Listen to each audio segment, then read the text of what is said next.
අයුබෝවන් ඉතින් ඔන්න අද මේ අරගෙන ඇවිල්ලා තියෙන්නේ මගේ තවත් අන්ප්ලෑන් වීඩියෝ එකක්. ඉතින් ඇත්තටම අපි මේ YouTube channel එකෙන් කරන්නේ අපේ එදිනෙදා මතක එකතු කරන එක. හදිසියෙම අපි ගියා පොඩි බඩු ටිකක් ගන්න ෆුඩ් සිටි එකට. ඉතින් දුව කිව්වා යාට උදව් වෙන්න ඕනේ කියලා ගෙනාපු බඩු අස් කරන්න. ඉතින් මං හිතුවා ඒකම පුංචි වීඩියෝ ක්ලිප් එකක් කරනවා කියලා. ඔයාලා මේ දකින්නේ මගේ පුංචි කිචන් එක. ඉතින් ගෙනාපු බඩු ටික මෙන්න මේ විදිහට දුව ඕගනයිස් කරන්න ලෑස්ති වෙන්නේ. ඇත්තටම කියනවා නම් එයා මේක පිළිවෙලකට නෙවෙයි කරන්නේ.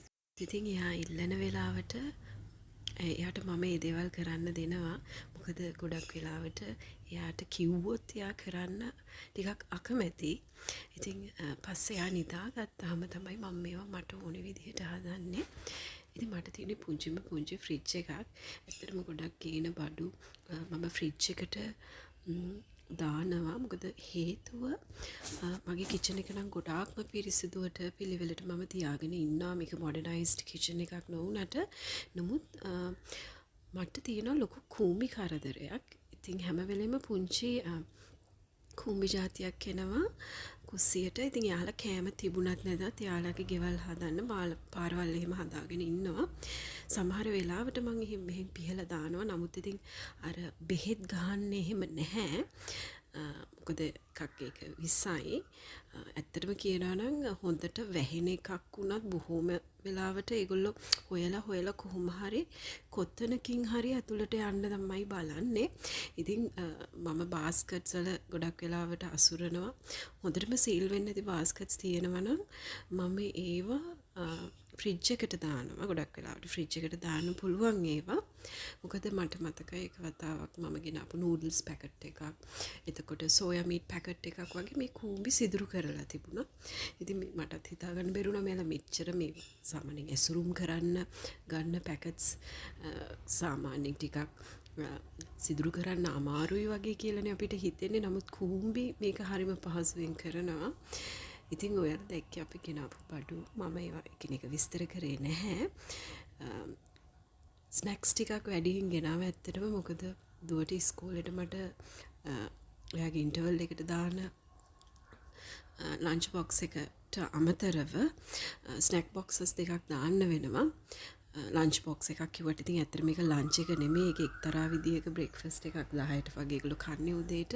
නමුත් දුව ගෙදර ඇවිල්ලා ලන්ච් එක ගද්දි හවස 4 වෙනවා. ඒක ලන්ච් එකකටත් වඩා ඉතින් ගොඩක් කිට්ටුයි. එතකොට රෑ කෑම කන වෙලාවටත්.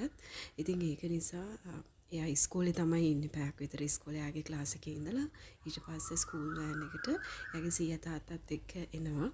ඉතින් ඉස්කෝලේ ඉන්න වෙලාවෙදිත් ස්කූල් වෑන් එකේදීත් එයා ස්නැක් බොක්සස් දෙකක් ගෙනහිල්ලා මොනවා හරි කනවා.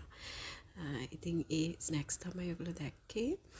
දැන් ඔන්න අපි පැස්තා ගෙනල්ලා තිබ්බා. ඉතින් හදිසියෙම පැස්තා ඕනේ කියලා මේක නම් මේ දඩිබිඩි පැස්තා එකක්. ඇත්තට මේක මේ කිසිම ලස්සනකට කපලා පිළිවෙලකට වෙනව නෙවෙයි.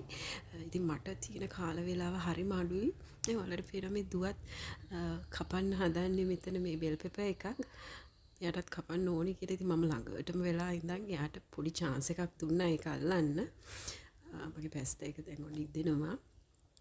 ඉතින් එළවලු ටිකක් කපා ගත්තා. මේක හරිම සාමාන්‍ය පැස්තා එකක්. ඔයාලට පැස්තා හදන নানা ආකාර ක්‍රම තියෙනවා. කුකින් channels බැලුවත්.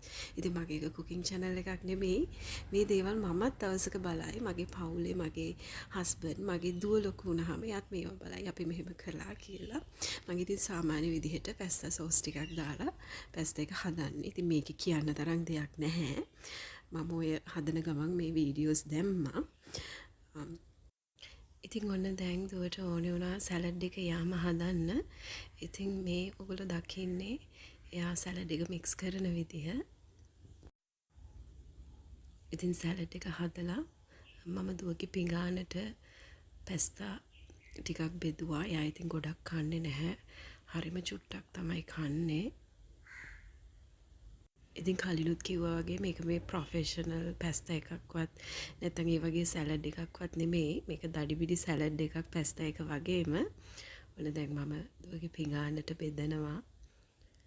එයා ඉතින් ගොඩක් කන්නේ නැති නිසා මේ වගේ චුට්ටක් තමයි බෙදන්නේ.